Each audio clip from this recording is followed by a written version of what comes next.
discuss something about general linguistics in detail, what the important points that are concerned to the general linguistics. Mostly think about those things which are to be researched. That is all about the comparative method.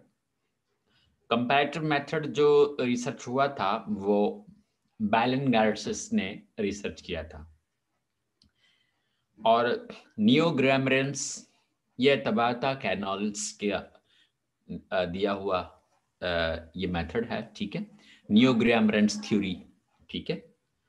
और proto Indo European language, proto Indo European language, ये लाजमा बेटा उनका दिया हुआ ये उनकी वजह से, उनकी तरफ से ये रिसर्च किया हुआ।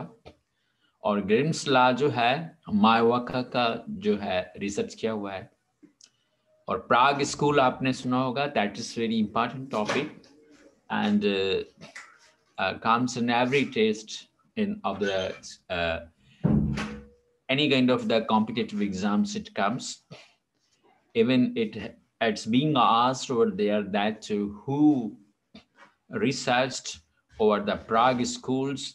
So that is researched by the Nicole Moniz.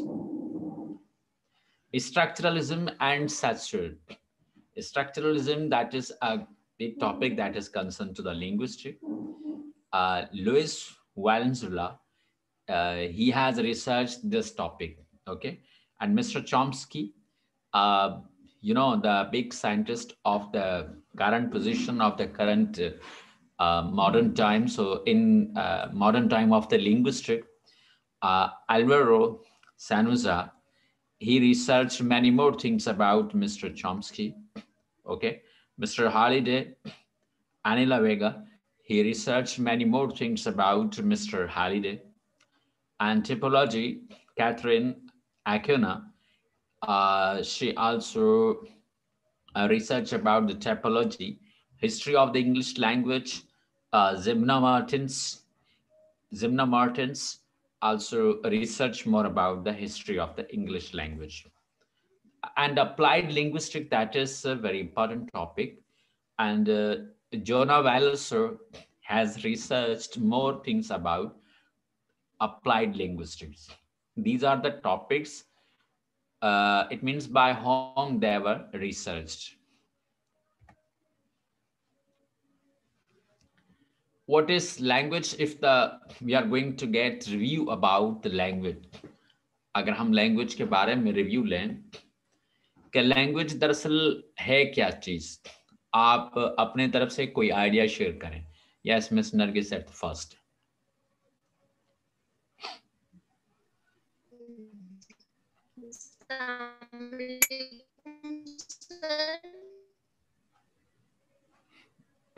Your voice is not clear.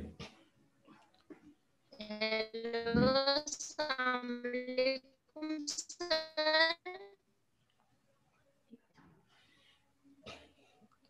I think there is a net problem with you are dealing with, so that's why your voice is not clear here. Yes, Mr. Rahman Bhatti. How could you explain more about the language? Assalamu alaikum, sir. Walaikum salam. Hello. जी.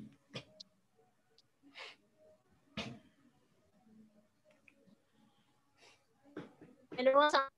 जी अब बोलें.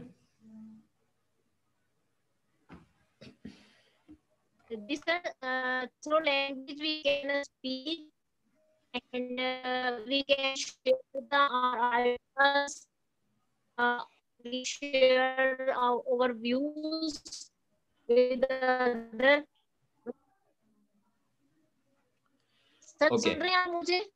जी, आपकी आवाज थोड़ी cut रही है वैसे. आपके साथ आपकी आवाज थोड़ी कट रही है. जी मेरी आवाज आ रही है आपके पास? जी, Mr. Rahman, you could share your ideas about. Yes, sir. Language engages people in ideas, thinking, understanding are done in it. तो मैन कुछ पॉइंट्स ऐसी हैं जो मैं आपके साथ शेयर करता हूँ यहाँ पर. These are very important for. So language is cultural phenomenon that binds people together or divides them. ठीक है. लैंग्वेज के जरिए मिसाल के हेलो तौर पर. जी जी बोले बोले. तो लैंग्वेज के थ्रू हम क्या करते हैं, हम यानी सेम लैंग्वेज वाले जिनका कल्चर जो है एक जैसा है, जाहिर सी बात है वो तो जुड़ सकते हैं हेलो आपस में. जी. तो सेम लैंग्वेज वाले वो तो आपस में जुड़ सकते हैं, लेकिन यानी जिनका ताल्लुक यानी अलग लैंग्वेज से होगा, यानी हम ऐसा करते हैं लैंग्वेज के जरिए लोगों को हम मिलाते भी हैं और उनको हम डिवाइड भी करते हैं. और लैंग्वेज को एक और बात कही जाती है कि language is tool for social interaction. यानी लैंग्वेज एक ऐसा टूल है जो आपका सोशल इंटरेक्शन जो रहता है वो लैंग्वेज के थ्रू रहता है. That's why it's an artistic medium. ये आर्टिस्टिक मीडियम है जिनकी वजह से आपका इंटरेक्शन चलता है. Structured and accessible product of the human mind. आप हर इंसान अपना जहन, दिमाग, सोच समझ कर जो है वो अपने लिहाज से यानी अपना माहौल बनाता है और अपने माहौल के मुताबिक अपनी लैंग्वेज जो है वो क्रिएट करते हैं. जिनका जैसा माहौल होता है वो अपनी लैंग्वेज बनाते हैं. ठीक है. तो इस हवाले से उनके पास जो है यानी बहुत सारी चीजें जो हैं वो बहुत इंपॉर्टेंट होती हैं. ठीक है. Language offers means to study the nature of the mind that produces it. तो लैंग्वेज वही है, यानी हर माइंड की नेचर क्या है उसको समझना यानी हमें पड़ता है. और जो माइंड्स एक यानी एक लेवल के माइंड हैं तो वो अब मिलकर जो है अपनी लैंग्वेज क्रिएट करते हैं. और एक मैं मिसाल आपको ये दूं कि मिसाल के तौर पर अगर आप किसी छोटे से बच्चे को, चाहे वो उर्दू घर में पैदा हो जाए या सिंधी घर में पैदा हो जाए, उसे आप अगर अंग्रेजों के घर में छोड़कर आएंगे तो वो अंग्रेजी सीखेगा. माहौल जैसा उसको मिलेगा वो वैसी अपना आर्टिस्टिक मीडियम लेगा, वैसा अपना सोशल इंटरेक्शन लेगा, वहां से अपनी चीजें जो हैं वो शेयर करता है. ठीक है. उनको एक्सप्लेन करता है. That is very important for. तो ये है कि नेचर ऑफ माइंड जो है वो depending on the what you are going to produce, okay, through the mind, that is concern to the language. It's all about the language. ये graph गौर करें. इस ग्राफ पर सबको क्लियर नजर आ रहा है ये ग्राफ?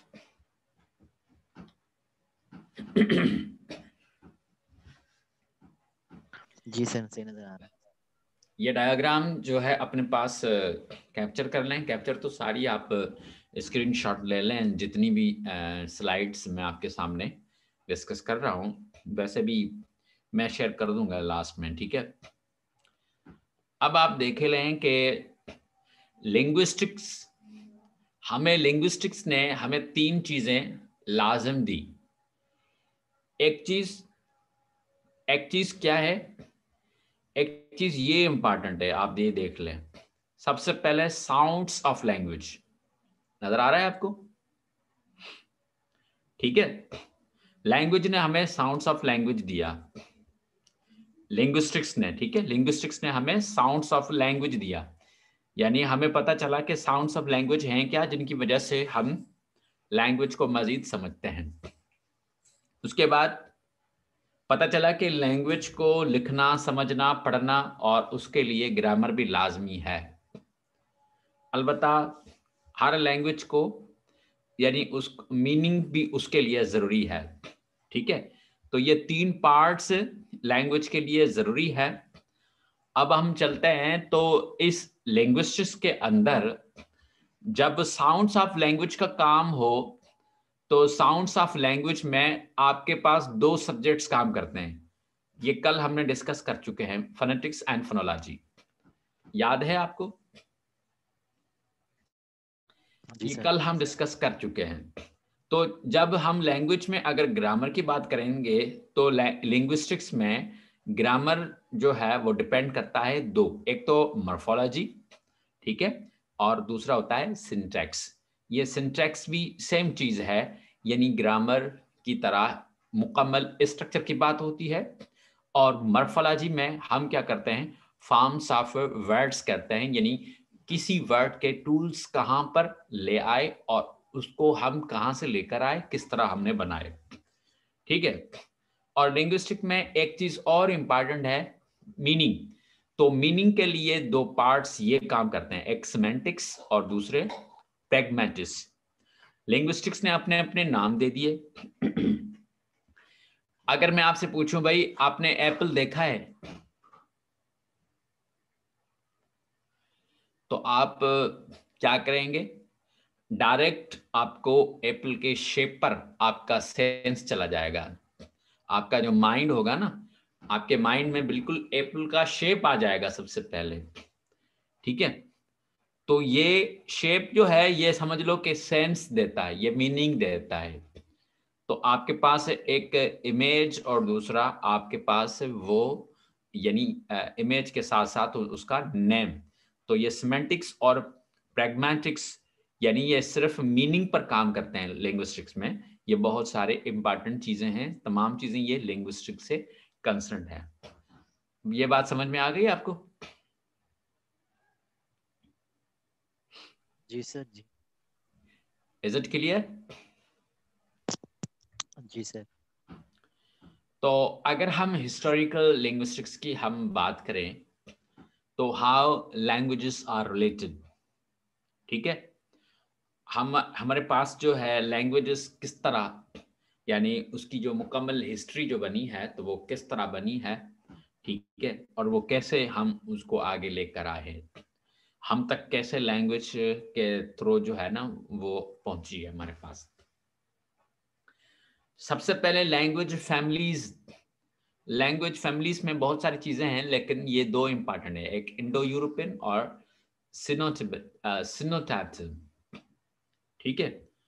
दूसरी है एरियल लिंग्विस्टिक्स। एरियल लिंग्विस्टिक्स में ग्रीक काम जो हुआ या बल्गेरियन जो काम हुआ वो एरियल लिंग्विस्टिक्स के अंदर है। और mostly borrowed words also shared grammatically features and just like most of the words we have taken out from the Chinese, Korean, Japanese.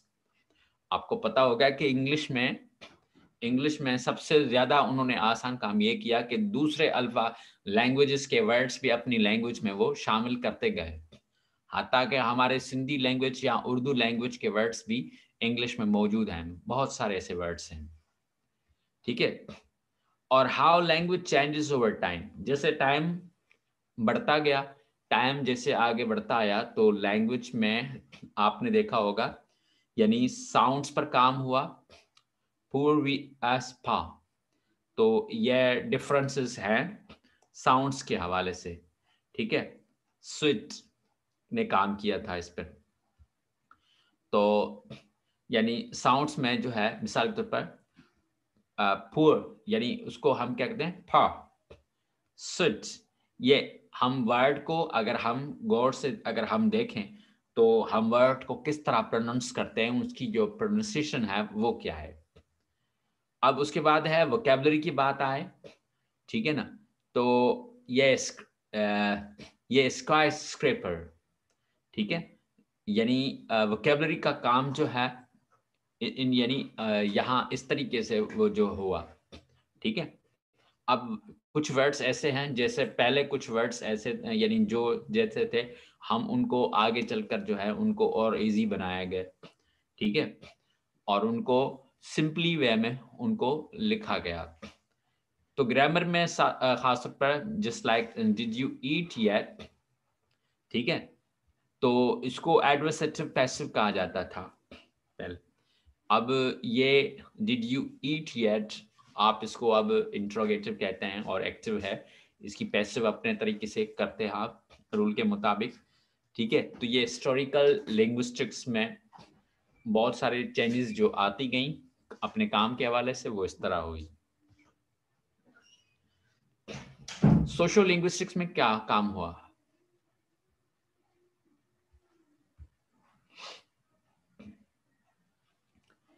Socio linguistics में क्या काम हुआ?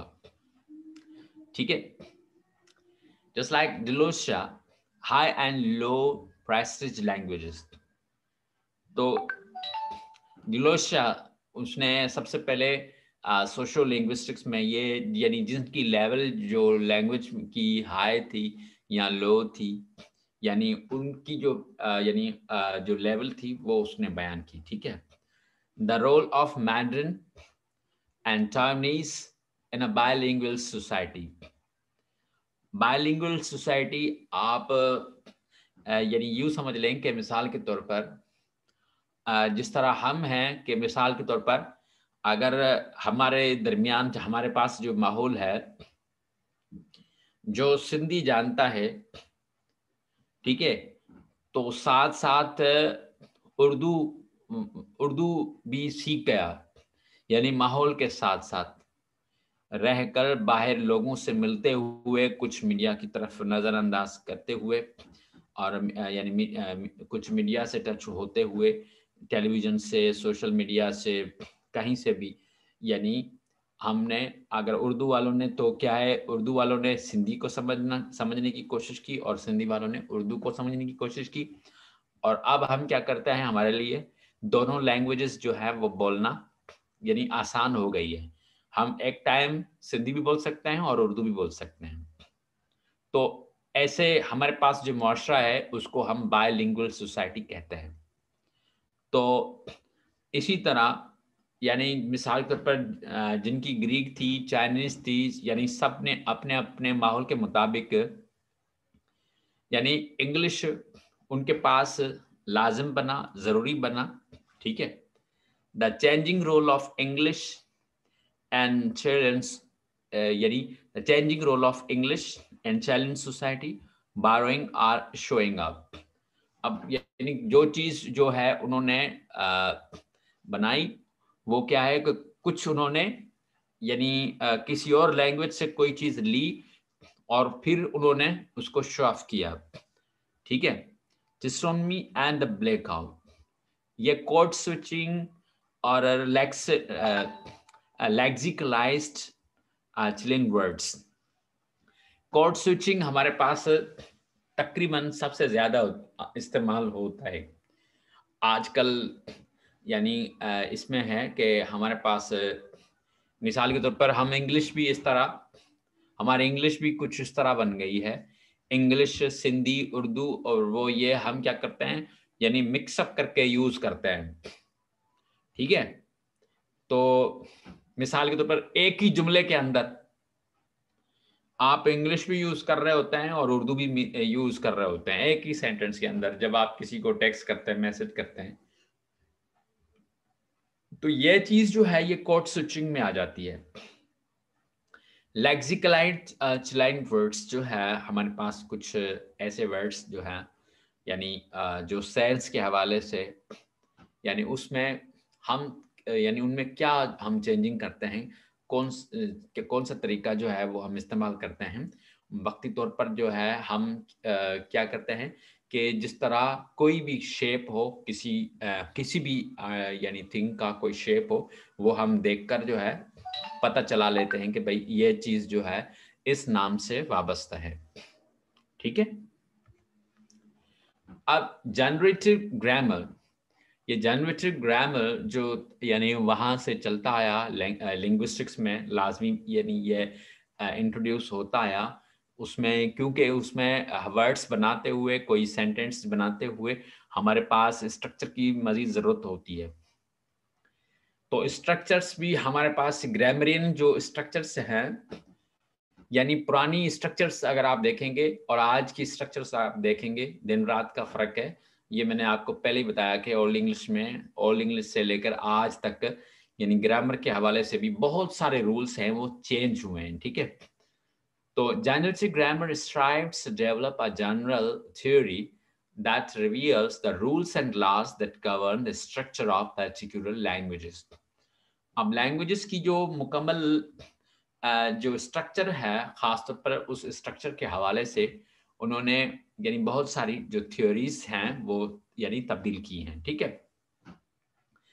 Principles governing all it's natural languages, यानी जो हमारे पास natural language, original language जो है, जो हम उसको उसके नेचर के मुताबिक जब हम यूज़ करते हैं, हम उनका सेंस बनाते हैं, तो यानी हम क्या करते हैं, सबसे पहले हम उसकी स्ट्रक्चर का जो है वो ख्याल रखते हैं। तो स्ट्रक्चर बनाते हुए तो हम सबसे पहले यानी उस पर रूल पर जो है हम रूल जो है डेवलप किया, रूल के ज़रिए यानी जो रूल्स एंड लॉज जो हमने बनाए वो स्ट्रक्चर को चलाने के लिए, तो इसके लिए हमारे पास कुछ जनरल थ्योरीज मौजूद हैं और उन थ्योरीज की वजह से हमारी नेचुरल लैंग्वेज जो है उस पर अफेक्ट होता है, जिनकी मदद से हम लैंग्वेज की स्ट्रक्चर ठीक तरह से यूज कर सकते हैं। तो यह जनरेटिव ग्रामर पोर्शन जो है ये भी लाजमी लैंग्वेज के थ्रू यानी तब्दील हुआ। वक्त के साथ साथ areas of inquiry in linguistics, अब वो ऐसे कौन से एरियाज हैं, यानी बहुत से एरियाज जो हैं वो मालूम किए जाते हैं कि भाई हमारे पास लिंग्विस्टिक्स में ऐसे कौन से एरियाज हैं जिनको हमें ठीक तरह समझना चाहिए, पढ़ना चाहिए, ठीक है। Areas of inquiry in linguistics, the basic areas of study include phonology, यानी मुख्तलिफ बहुत सारी चीजें जो हैं, बहुत सारी ऐसी बातें जो हैं वो फोनोलॉजी पर डिपेंड करते हैं। जी, फोनोलॉजी किसको कहते हैं?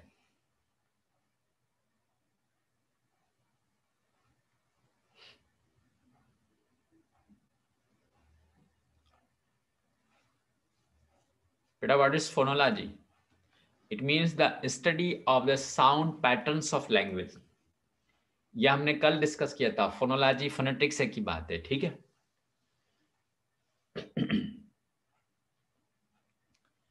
और उसके अलावा अगर हमारे पास मॉर्फोलॉजी के बारे में अगर मालूम किया जाए, व्हाट इज मॉर्फोलॉजी, ठीक है। फोनोलॉजी को हम वहां पर हम क्या करते हैं, यानी किसी भी लैंग्वेज का हम साउंड पैटर्न देखते हैं, साउंड पैटर्न को समझते हैं, और मॉर्फोलॉजी में हम क्या करते हैं, सबसे पहले स्ट्रक्चर की डिस्कस करते हैं और साथ साथ मीनिंग ऑफ वर्ड्स हम उस पर यानी डिपेंड करते हैं, यानी मीनिंग ऑफ वर्ड्स हमारे लिए लाजम होती है। सो द मॉर्फोलॉजी, अगर मॉर्फोलॉजी पर हम देखेंगे तो the study of structure and meaning of words, that is said to be morphology. अच्छा, सिंटैक्स किसको कहेंगे?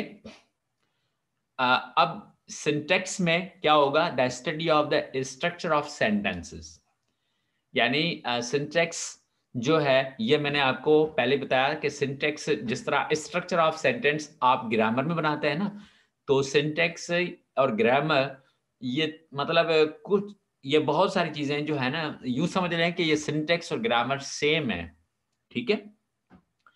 And semantics, the study of linguistic meaning. अब सिमेंटिक्स में हम क्या करते हैं, यानी लिंग्विस्टिक मीनिंग जो है वो वर्ड्स की मुख्तलिफ आपको मिलेंगी, ठीक है। कुछ अल्फाज हमारे पास यानी ऐसे यूज होते हैं जो लिंग्विस्टिक मटेरियल जो है, लिंग्विस्टिक वे में वो अलग चीजें जो है इस्तेमाल होगी। यहाँ से आपके ये एमसीक्यूज जो है लाजमी आ सकता है, व्हाट इज फोनोलॉजी। फोनोलॉजी तो मिसाल के तौर पर अगर ये आपके सामने ऑप्शन आ जाए, the study of the sound patterns of language is called dash, तो नीचे ऑप्शन दिए हुए हों, मिसाल के तौर पर यही 3 ऑप्शन हो, तो आप फोनोलॉजी को यानी सिलेक्ट करेंगे। मिसाल के तौर पर दूसरी बात अगर आपके पास आ जाए, the study of the structure and the meaning of words, हम उसको मॉर्फोलॉजी कहते हैं। The study of structure structure of sentences हम उसको सिंटैक्स कहते हैं, और the study of linguistic meaning तो हम उसको सिमेंटिक्स कहते हैं। ठीक है, ये नॉम चॉम्स्की किस किसने सुना है?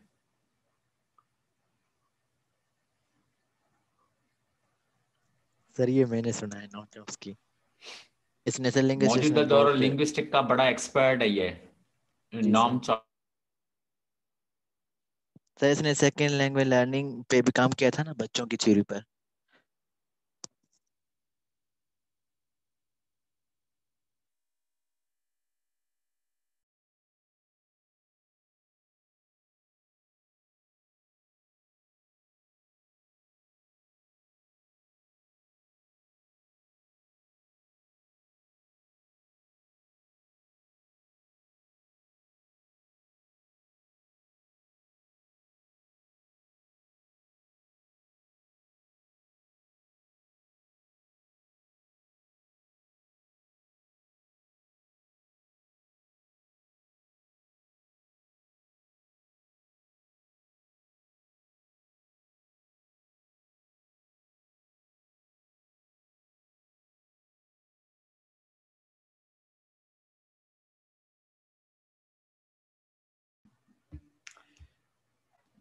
Is the screen visible to everyone? Yes sir. Yes, sir.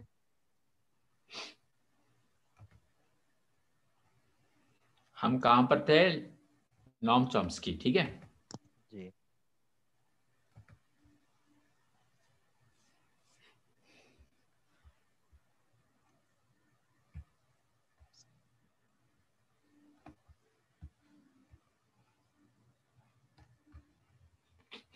जी। तो नॉम चॉम्स्की के बारे में हम अगर स्टडी करें तो ही वाज बोर्न December 7, 1928। ये नॉम चॉम्स्की जो है बहुत बड़ा नाम है लिंग्विस्टिक में, बहुत ही बड़ा फिलोसोफर है। ठीक है, ये फिलोसोफर भी थे, और ये एक बात है कि भाई ये अमेरिकन लिंग्विस्टिक है। ठीक है, अमेरिकन लिंग्विस्ट, फिलोसोफर है, कॉग्निटिव साइंटिस्ट है, पॉलिटिकल एक्टिविस्ट है, ऑथर भी है, और साथ साथ यानी जॉब के हवाले से ये लेक्चरर भी था। ठीक है, बल्कि लेक्चरर भी है ये। In the 1950s, Chomsky began developing his theory of generative grammar। यानी 1950 में ये जनरेटिव ग्रामर के बारे में नॉम चॉम्स्की ने यानी इस थ्योरी के बारे में इसने यानी डेवलपमेंट स्टार्ट कर दी थी। यहाँ से इसकी डेवलपमेंट का आगाज हुआ था 1950 में, जनरेटिव ग्रामर की थ्योरी। तो ये पॉइंट अपने पास जहन में रख लें। नॉम चॉम्स्की यहाँ पर इंपॉर्टेंट पॉइंट है भाई। What was by the profession Noam Chomsky? आप कह सकते हैं he was philosopher, cognitive scientist, political activist, author भी हैं, lecturer भी हैं, और कहाँ के हैं? American linguist. ठीक है, कब पैदा हुए? December 7, 1928 को। ठीक है, और जनरेटिव ग्रामर की थ्योरी कब से आगाज हुई और किसने आगाज किया? भाई चॉम्स्की ने आगाज किया, और 1950 1950 में आगाज हुआ। ठीक है, ये इंपॉर्टेंट चीज है इसमें। और Chomsky asserts that human have innate language faculty। अब तकरीबन जो है ना, चॉम्स्की ने ये बताया कि भाई जो लोग हैं ना, जो इंसान है, उसके पास जो लैंग्वेज फैकल्टी है वो पहले से मौजूद है। ठीक है, जो इंसान पैदा होता है ना, तो सबसे पहले उसके पास जो यानी यूं समझ लें कि जो माइंड सेट जो होता है उसका, वो माहौल के मुताबिक बन जाता है। Under the universal principles of human language reflect interesting properties of this language faculty. Language faculty के जरिए ही यानी जो कुछ यूनिवर्सल प्रिंसिपल्स जो हैं वो बनते हैं ह्यूमन लैंग्वेज के बारे में। In learning there native languages, Children acquire specific rules and determine the sound and meaning of utterances in the language.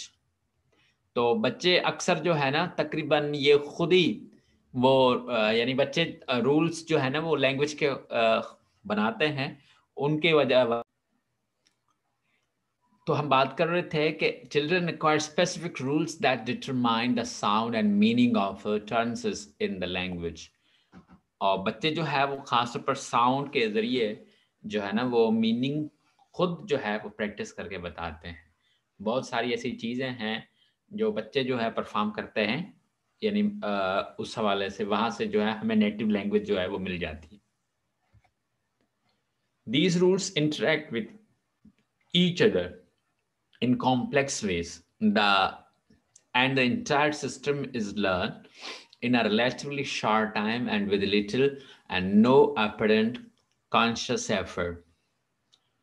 अब हमारे पास ऐसा होता है कि खासतौर पर यूँ समझ लें कि अगर हम ये रूल्स हम बच्चों पर हम यूज़ करते हैं तो उनका जब से इंटरेक्ट जो सिस्टम है वो स्टार्ट होता है, आपस में बच्चे जो है वो बातचीत करते हैं, तो ये यूँ समझ लें कि वहाँ से यानी with in a short period of time यानी वो अपनी लैंग्वेज जो है वो डेवलप कर लेते हैं। नया बच्चा यानी पैदा होने के बाद यानी 1 साल माहौल को समझने में लगेगा उसको, दूसरे साल में आहिस्ता आहिस्ता थोड़ा थोड़ा बोलना शुरू करेगा, तीसरे साल में बच्चा आपको जो है ना वो यानी उसी लैंग्वेज में वो शामिल हो जाता है।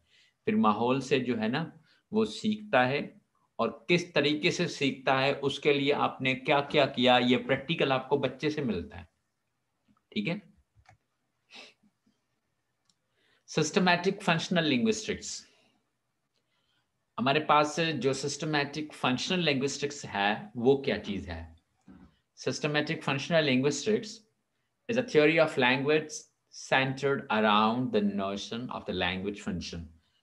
ठीक है, हमारे दरमियान जो लैंग्वेज फंक्शन है, ठीक है, जो हम इस्तेमाल कर रहे होते हैं, हमारे इर्द गिर्द जो माहौल है उसके माहौल के मुताबिक जो हमारी लैंग्वेज बनती है, तो इसको हम सिस्टमैटिक फंक्शनल लिंग्विस्टिक्स में शामिल करते हैं। ठीक है, सिस्टमैटिक फंक्शनल लिंग्विस्टिक्स SFL के जरिए हम शो करते हैं। While SFL it means systematic functional linguistics accounts for the syntactic structure of language.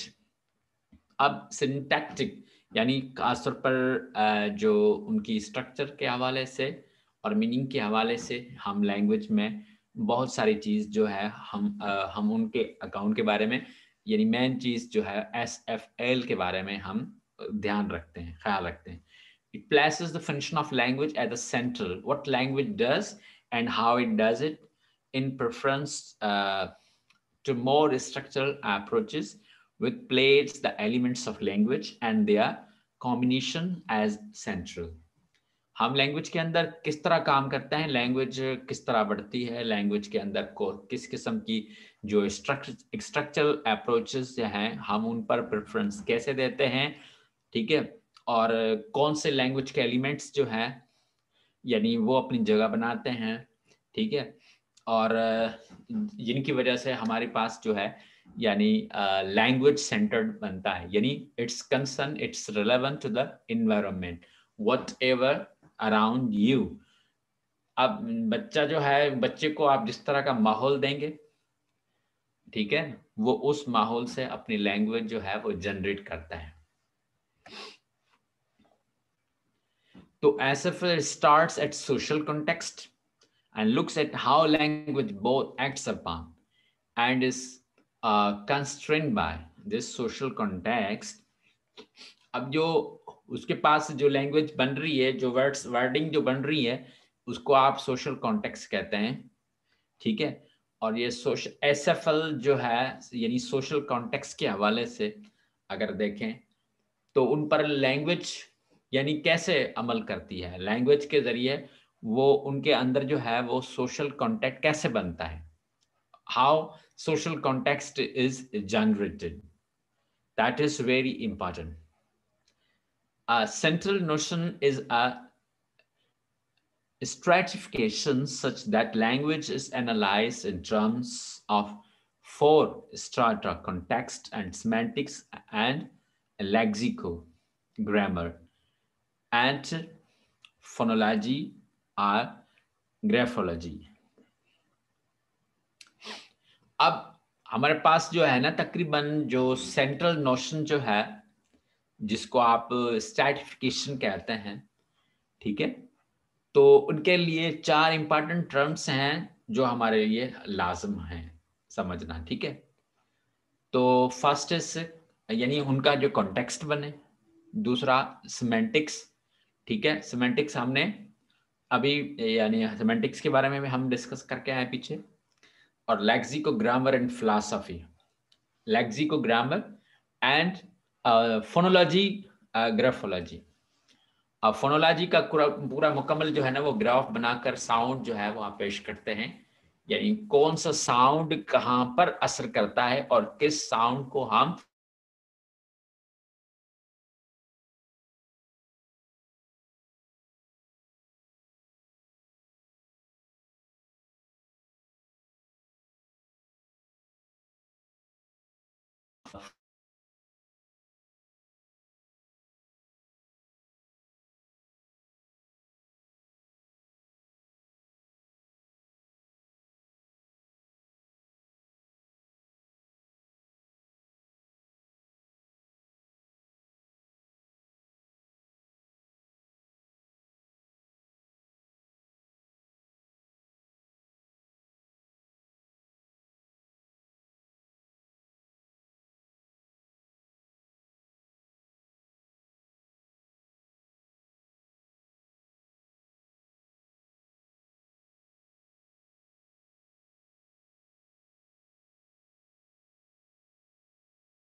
Is the screen visible to everyone?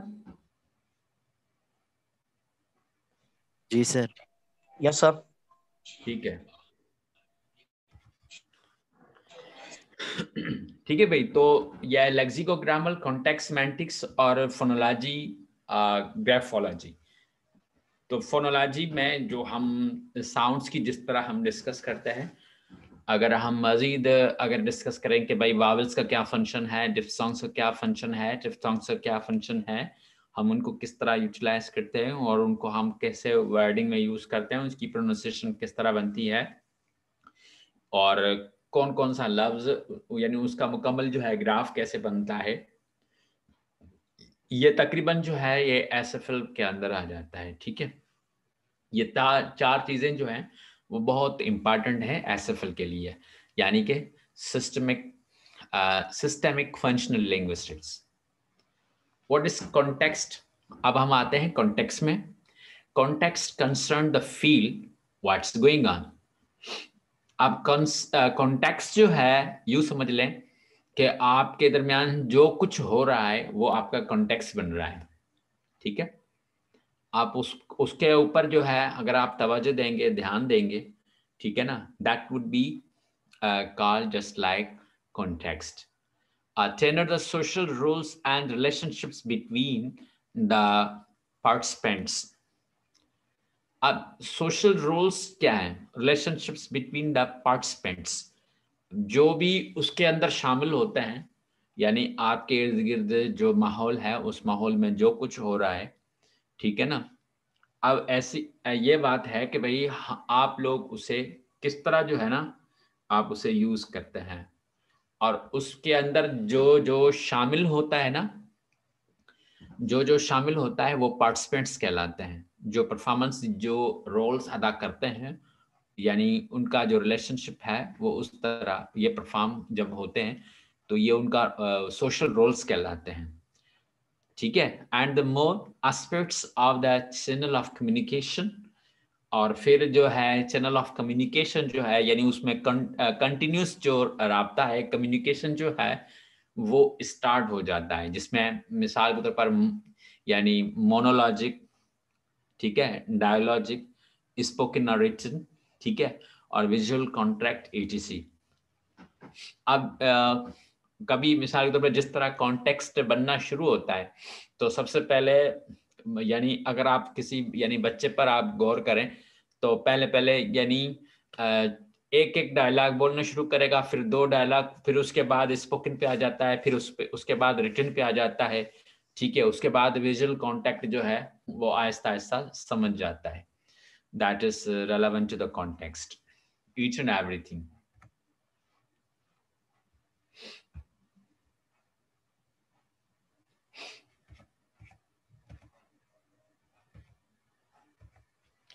Semantics and pragmatics.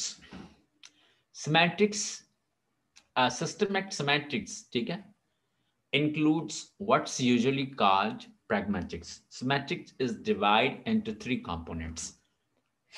हम semantics को यानी 3 components में divide करते हैं। नंबर 1 जो है वो है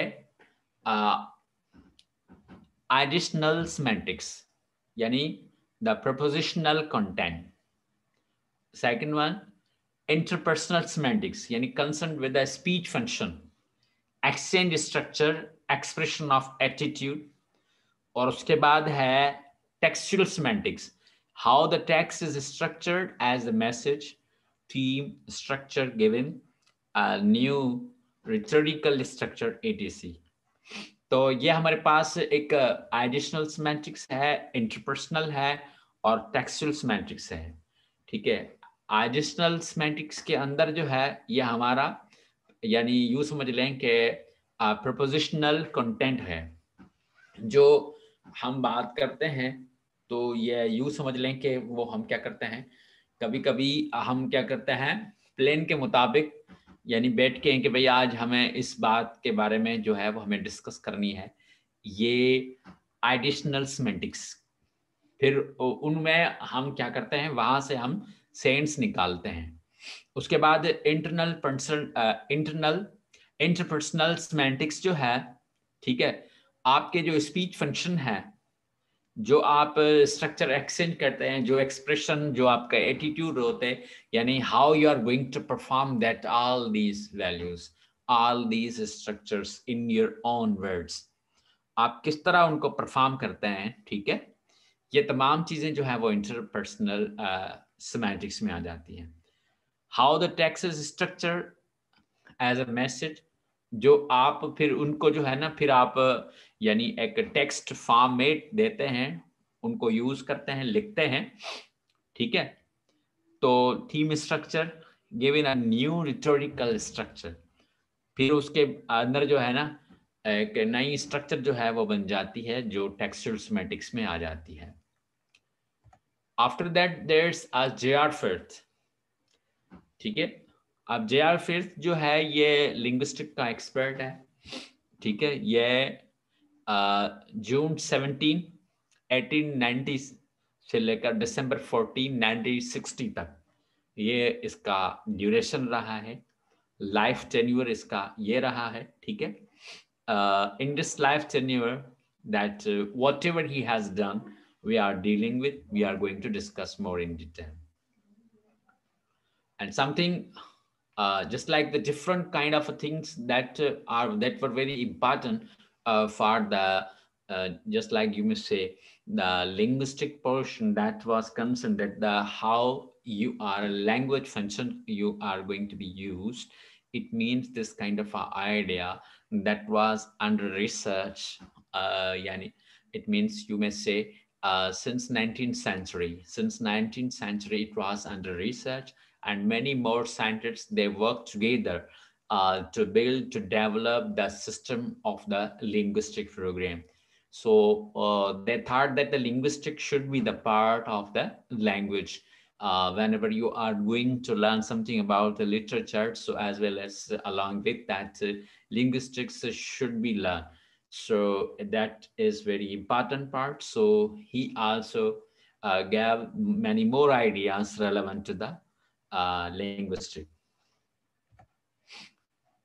Mark Holiday, Mike Alexander, Hackford Holiday, or you may say MAK, ये इसका जो नाम है, M for Michael Alexander Crickwood holiday, ये पूरा कंप्लीट उसका नाम है, लेकिन उसको शॉर्ट में आप ये कह सकते हैं, यानी एके हॉलिडे 1925 से लेकर उसका जो है लाइफ टेन्योर रहा है, कब तक रहा है, ठीक है ना, 1925 से लेकर इसका यानी लाइफ टेन्योर जो है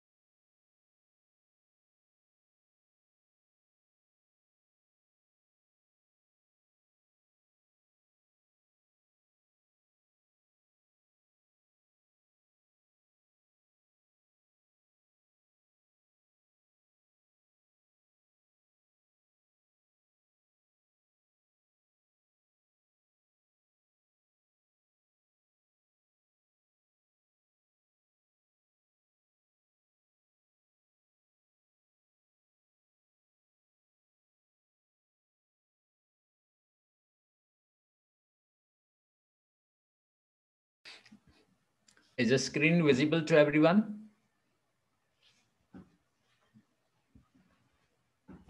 Yes, sir.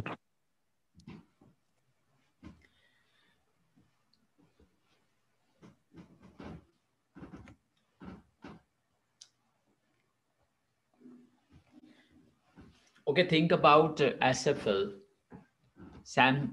thing that grew out of the work of the Gerford. ठीक है?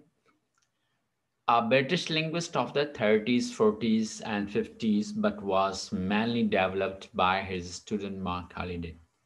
He developed the theory in early 60s.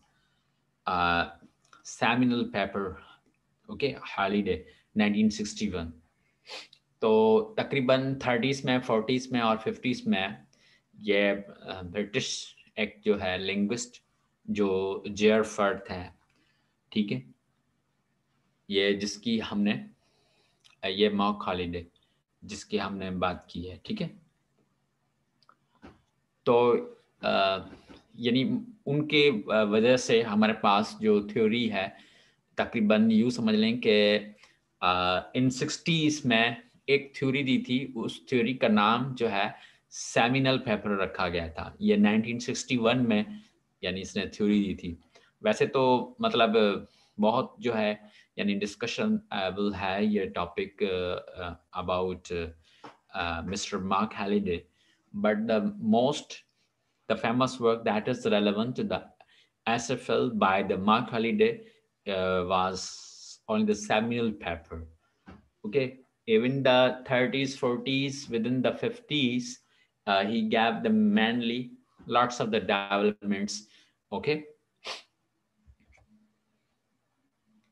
Holliday's view. Some of the Holliday's early work involved the study of his son's developing language abilities. तो सबसे पहले वो अपने यानी सन के जरिए जो है ना लैंग्वेज डेवलप एबिलिटीज जो है ना वो यानी खुद अपने बच्चे पे जो है ना वो कुछ इन्वॉल्व होकर जो है ना वो स्टडी करता है। This study in fact has had a substantial influence on the present systematic mode of the adult language, particularly in regard to the matter functions. अब मिसाल के तौर पर जब आपके सामने अपना ही बच्चा मौजूद हो और आप उस पर जो है यानी उसके जरिए आप उसको माहौल दें और उस माहौल के जरिए वो वैसा आपको जो है रिजल्ट दिखाए, अपने काम दिखाए, तो इसी तरह हॉलीडेज का function is screen visible? Yes, sir. All right, ठीक है। This work has been followed by other child language development work, especially that of Claire Panther. Ruqayya Hassan has also performed studies of interactions between children and mothers. तो बच्चों और यानी माओं के दरमियान यानी एक और जो है यानी चाइल्ड है जिसका नाम है रुकैया हसन, ठीक है ना, यानी वही प्रैक्टिकल जो है ना जाके यानी दूसरे बच्चों के साथ करती है। जो आइडियाज ये खुद देते हैं कि भाई इसी तरह जो है ना वो लैंग्वेज जो है, उनकी जो लैंग्वेज का जो डेवलपमेंट होती है, उनके अंदर जो एबिलिटीज आती हैं किसी बच्चे के अंदर, वो इस तरीके से आती हैं। इस तरह का अगर माहौल दिया जाए, इसी सिस्टमेटिक मॉडल में रखा जाए, ठीक है, और वो आगे चलकर जो है यानी उसके अंदर जो है लैंग्वेज पैदा हो जाए, तो वो तमाम रूल्स जो अपने बच्चे पे उसने जो है यूज किए, यानी वो इस्तेमाल किए, तो फिर by the different kinds of the students he wanted to he wanted to give many more ideas through this kind of a child. One was a girl, a little kind of a girl, Ruqayya Hassan. She got the little kind of interactions between children and mothers. It means by the same method. Linguistic typology, very broadly speaking, okay, is a subfield of linguistics. या linguistic typology जो है, यूं समझ लें कि एक छोटी सी field है, लिंग्विस्टिक की फील्ड है, that studies classified languages according to their structural features. यानी जिस तरह की लैंग्वेज की स्ट्रक्चर है, उसकी जो स्ट्रक्चरल फीचर है, तो उस लैंग्वेज को उसी तरह उसको बयान किया जाए, उसको समझा जाए और उसको हासिल किया जाए। ये इसी लैंग्वेज को, इस एरिया को आप लिंग्विस्टिक टिपोलॉजी कहते हैं। अब typology, just like most of the people, they are going to pronounce as typology. So you may just like in a British or the American, in American they are saying the typology, and in British they are saying the typology. The word pronunciations are the same. It means are correct. It means you can pronounce it in a both kind of the ways. Its aim is to describe and explain the common properties and the structural diversity of the words languages. सबसे पहले यानी पूरी मुकम्मल दुनिया के अंदर जितनी भी सारी लैंग्वेजेस हैं, तो अच्छा आप जिस एरिया में रहते हैं, मिसाल के तौर पर you think about your Hyderabad area, Hyderabad के अंदर कितनी लैंग्वेजेस यूज होती हैं?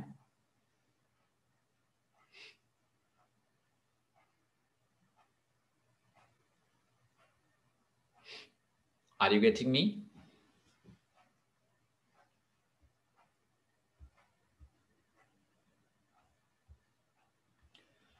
Am I audible to everyone? जी सर जी। जी बताएं, अंदाजा है? सर जी हाँ सर, सिंधी, सराइकी, बलोची, उर्दू। आप नंबर बताएं अपने अंदाज में। सर 7-8। 7 से 8 है, ओके जी सर जी। जी। What your idea about Mr. Mahesh?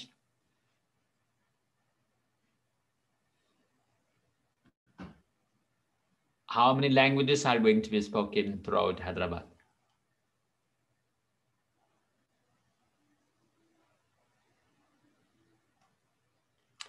आज नेट का इशू सबके पास है क्या?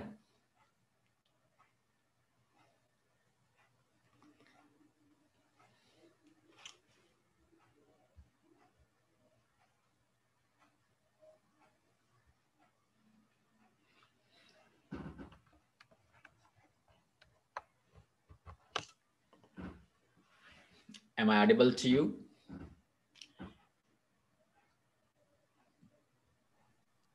जी सर।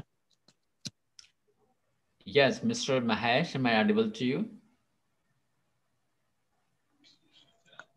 Yes, sir. Sorry, sir. I was disconnected. Now I have been connected. Can you repeat the Okay. question? Just like, could you get an idea about that? How many languages have been spoken in your surroundings, wherever you are living? In my surroundings? Yes. Think about your city in which you are living. Yeah.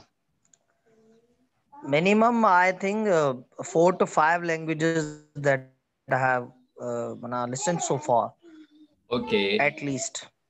Okay, if we are going Yeah, to spread the area, just like think about Sindh, yeah, throughout Sindh, get example, get an idea about.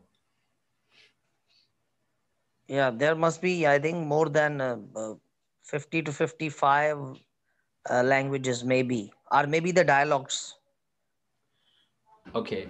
They will Yes, be Rahman, different. Rahman. Yes, Mr. Rahman.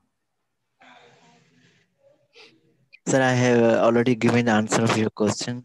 9 to 8 languages तो आपने are बताया ना कि spoken.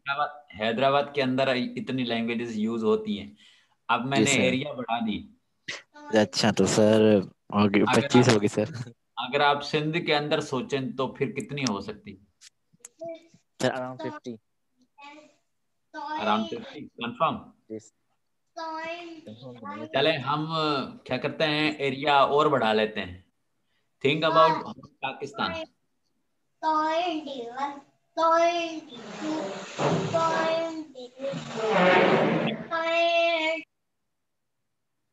65। How many languages through Pakistan? Raj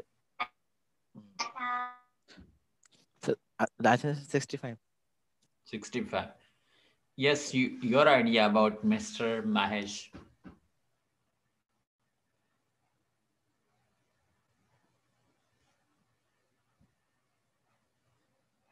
Yes, could you let me know?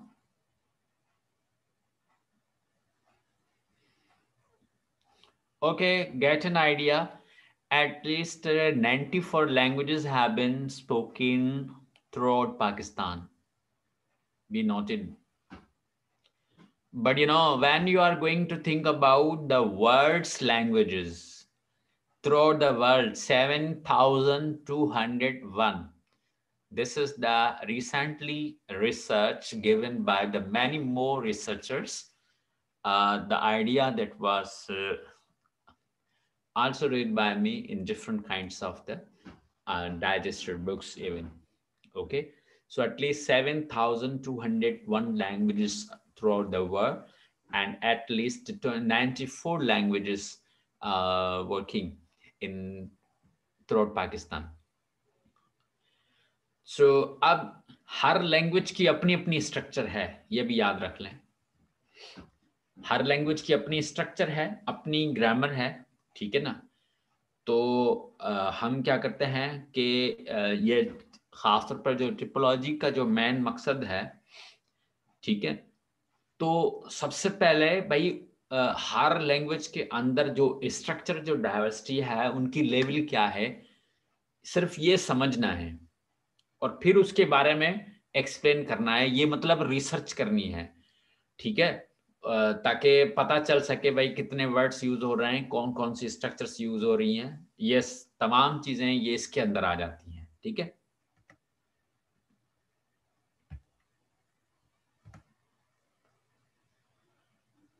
Think about the semantics is a study of meaning usually in language, but let's discuss about semantics study about the meaning.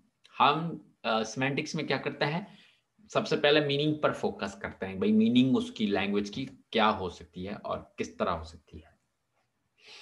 And linguistic is a study of interpretation of signs or symbols as used by agents. Okay. Agents are communities within particular circumstances and context within this view, sounds, facial expressions, body languages. ठीक है। अब semantics का जो main मकसद होता है ना, वो खासतौर पर ये होता है कि आपने कभी ये सोचा है कि हम मुंह का एक्सप्रेशन देख के कभी हम जवाब दे देते हैं, हमारी बॉडी लैंग्वेज से हम जवाब देते हैं, कभी कभी हम साउंड के जरिए हम जो है वो यानी रिप्लाई दे देते हैं, हम साउंड से किसी को अपना कॉन्टेक्स्ट जो है वो मेन पेश कर देते हैं, ठीक है। ये तमाम चीजें सिमेंटिक्स के अंदर आ जाती हैं। अगर हम किसी के साथ मिसाल के तौर पर हम कहते हैं कि भाई इट्स डन, तो हम क्या करते हैं, डन कहते नहीं है, सिर्फ अंगूठा दिखा देते हैं। अंगूठा दिखा दें इसका मतलब है कि अगला बंदा समझ जाएगा कि ये बंदा कह रहा है डन।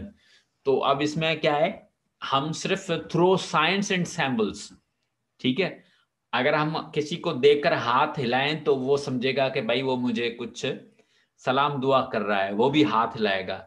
यानी यहाँ से हम क्या करते हैं, साइंस और सैम्बल से हम क्या करते हैं, हम अपनी कम्युनिटीज में जो है क्या करते हैं, अपने सर्कमस्टांसेस में हम क्या करते हैं, लैंग्वेज के कॉन्टेक्स्ट यूज करते हैं, ठीक है। और प्रोक्सिमिक्स एडवर्ड टी हॉल इन 1966, ठीक है ना, ये चीजें उसने भी एक्सप्लेन की थी। Have semantic meaningful content and each has several branches of study. तो हर चीज जो जिस तरह ये बयान की, मुख्तलिफ किस्म की जो ब्रांचेस है वो उसने, ये एडवर्ड टी हॉल ने बयान की, मीनिंग के हवाले से बहुत सारी चीजें बताएं कि इसके जरिए हम क्या करते हैं, मुख्तलिफ चीजें जो है वो सिमेंटिक्स के जरिए हम समझ सकते हैं। Semantics in written language. In written language, such things as paragraph structure, punctuation had semantic content. In other forms of language, there's other semantic content. हम अगर मिसाल के तौर पर सेमेंटिक्स के हवाले से आप देखें, जब आप पैराग्राफ यानी लिखते हैं, ठीक है, तो स्ट्रक्चर यानी पंक्चुएशन उसके अंदर देखते हैं, ठीक है, यानी फॉर्म्स ऑफ लैंग्वेज देखते हैं, ट्रांसलेशन देखते हैं, हर वर्ड की स्टेटमेंट देखते हैं, how the words are being used, हर चीज को देखते हैं, ठीक है ना। तो ये सिमेंटिक्स रिटन के हवाले से सिमेंटिक्स कैसे होती है इस्तेमाल। नोट ऑन प्रोक्सिमिक्स, ये आपको नजर आ रहा है?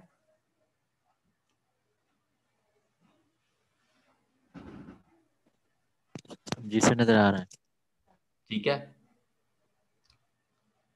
अब मिसाल के तौर पर सबसे पहले यह है शुरुआती एरिया है, ठीक है, जहां पर आपका जो है यानी इंटीमेट स्पेस जो है, यूं समझ लें कि वो अब अपने जहन में, अपने दिमाग से जो है वो चीज़ जो है आप यूं समझ लें कि नोट करते हैं, आप उसको बनाते हैं, ठीक है। उसके बाद फिर आप क्या करते हैं, उसके बारे में खुद आप सोचते हैं, ठीक है। फिर आप क्या करते हैं, फिर आप यानी आपका इमेज जो यानी है वो आपका इमेज बढ़ जाता है, यानी आप सोशल लेवल पर सोचते हैं।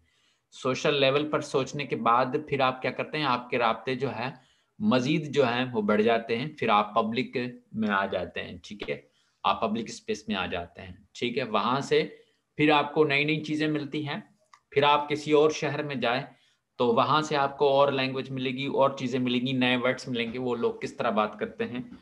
तो इसी तरह माहौल का फर्क होता है लैंग्वेज के अंदर। प्रैग्मेटिक्स को किस तरह एक्सप्लेन करेंगे? It's subfield of the linguistics which studies the ways in which context contributes to the meaning. Pragmatics भी जो है लिंग्विस्टिक में मीनिंग पर काम करती है, ठीक है, लेकिन उसमें वेस बताए जाते हैं कि किस वे में मीनिंग हम देखते हैं। मिसाल के तौर पर अगर मैं आपके सामने मोबाइल दिखा दूं, मोबाइल की शक्ल दिखा दूं, नाम ना बता दूं, तो फिर भी आप मोबाइल समझेंगे, ठीक है।